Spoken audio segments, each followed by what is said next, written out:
শেষ মুহূর্তে সূর্য আদালতে শেফালির দেওয়া প্রমাণ দেখিয়ে ও জীবিত বীরকে হাজির করে দীপাকে নির্দোষ প্রমাণ করে দীপাকে দেওয়া মিথ্যে অপবাদ মুছে দিল।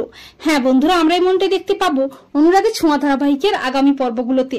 দীপাকে আদালতে তোলা হয়, সেখানে বাড়ির সবাই আসে, এমনকি চক্রান্তকারীরাও থাকে। কিন্তু দীপা বেশ বুঝতে পারে এই চক্রান্তে শুধু ভিক্টর বা পৃথামেমি নয়, আরো অনেকেই জড়িয়ে আছে। আর বীর হচ্ছে চক্রান্তের হাতিয়ার। দীপাকে মিথ্যে কেসে ফাঁসানোর জন্য কেসটা অন্যদিকে ঘোরাতে বাদীপক্ষের উকিল বলে বীরকে হত্যা করা হয়েছে আর দীপা মজুমদারই হত্যা করেছে। তা শুনে দীপা বুঝতে পারে তাকে ফাঁসানোর জন্য এই ষড়যন্ত্র করা হয়েছে। তখন দীপা আদালতে চিৎকার করে বলে, আমি জানি বীর বেঁচে আছে, বীরকে এত সহজে চক্রান্তকারীরা মেরে ফেলবে না।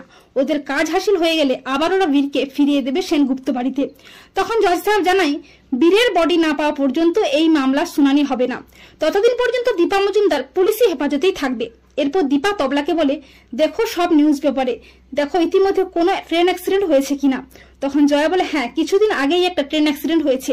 তখন দীপা বলে, সেখান থেকে একটা মৃত বাচ্চার বডি নিয়ে বীর বলে চালানোর চেষ্টা করবে, তাই তুমি যত তাড়াতাড়ি সম্ভব বীরের খোঁজ করো তবলাদা।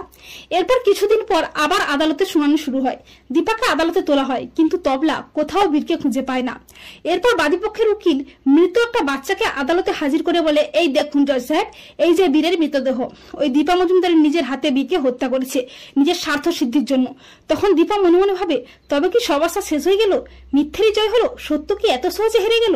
এরপর জজ সাহেব যখনই রায় ঘোষণা করবে করে, ঠিক তখনই হাজির হয় জীবিত বীরকে নিয়ে সূর্য, এমনকি সাথে নিয়ে আসে শেফালিকেও। সূর্য চিৎকার করে বলে, দাঁড়ান জজ সাহেব, বীর মারা যায়নি, বীর বেঁচে আছে, এই দেখুন আমার কাছে। অবাক হয়ে যায় সবাই। এরপর শেফালিও ভয়েস রেকর্ডিং শুনিয়ে প্রমাণ করে দেয় যে দীপা নির্দোষ। এরপর সূর্য বলে, আর যারা যারা এই মিথ্যে অভিযোগে দীপাকে ফাঁসিয়েছে তাদেরও এনেছি। এই বলে সূর্য ভিক্টর ও পৃথামেমকেও টানতে টানতে আদালতে হাজির করে। এরপর জজ সাহেব সমস্ত সাক্ষ্য প্রমাণের উপর ভিত্তি করে দীপাকে নির্দোষ প্রমাণ করে।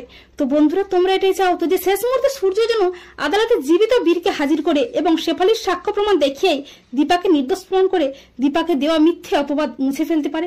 কমেন্ট করে জানিয়ে দাও তোমাদের মতামতটি।